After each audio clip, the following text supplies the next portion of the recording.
apporté à tous les enfants. Autrefois, dans le village de Bedamdoul, les orphelins étaient rejetés et abandonnés.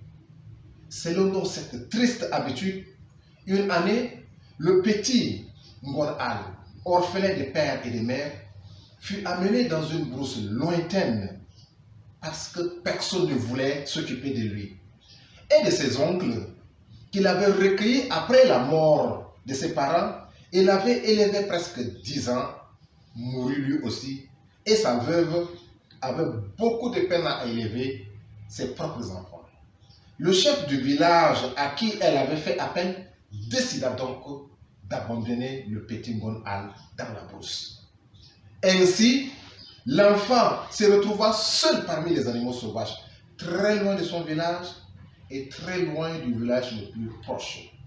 Mais, comme par miracle, il trouva une grotte et s'y cacha.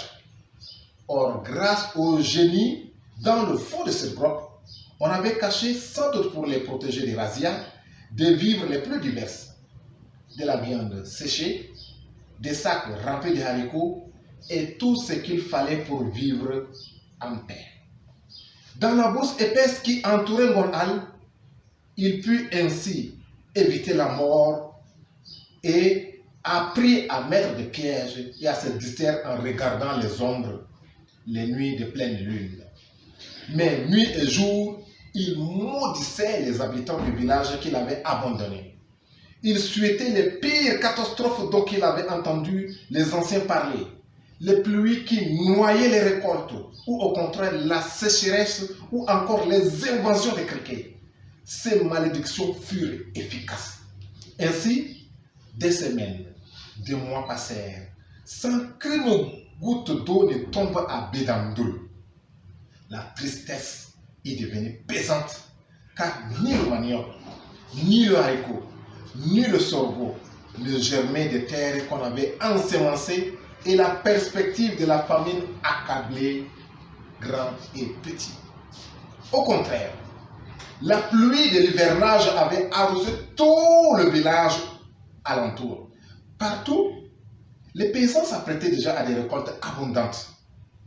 Les greniers allaient déborder. La bonne fortune des villages voisins augmentait encore la tristesse et le découragement à Bedamdoul. On ne savait plus à quel génie se vouer et bientôt il fallut aller dans les villages voisins quémander jusqu'au moindre grain de mil ou de sorgho. Nulle part on était disposé à aider un village qu'on considérait comme maudit. Les bergers de Bedamdoul eux-mêmes durent beaucoup s'éloigner pour trouver des pâturages encore verts.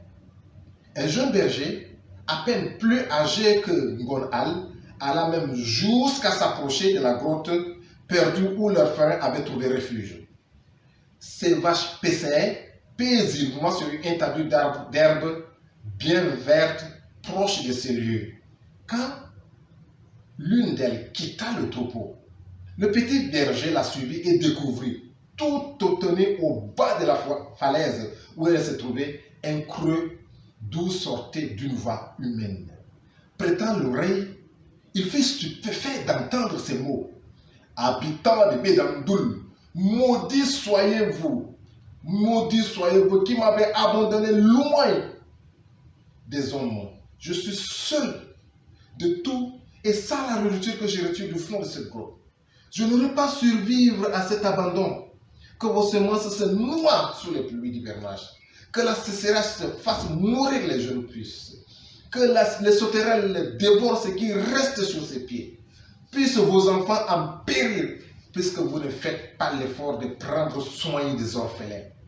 Et toi, génie de cette grotte, fais que cette malédiction se réalise. » Le berger comprit bien vite qui parlait. Il se souvenait de Ngon Al, dont il avait partagé les jeux, et le reconnut vite comme l'auteur de ces malédictions. Abandonnant sur le champ son troupeau, il courut au village, informant le chef et de ce qu'il venait de découvrir. Ce dernier n'eut pas la peine de reconnaître ses torts et appela le sorcier qui s'empressa à supplier le génie de la grotte. Pendant ce temps, tous les hommes du village se rendirent en cortège auprès de Ngon Al et le ramenèrent bien vite à Bedamdou. Le chef du village le prit dans sa maison où il fut accueilli comme l'un de ses fils. Une grande pluie s'abattit aussitôt sur le village. C'est depuis ce jour que les orphelins sont traités avec soin et amour à Bedamdou. C'est aussi depuis ce jour qu'il y a une saison sèche qui rappelle le moment de la malédiction de Ngon Al et une saison de pluie pour exprimer le moment de pardon et de l'amour. Avez-vous aimé cette histoire? Dites-le nous dans les commentaires.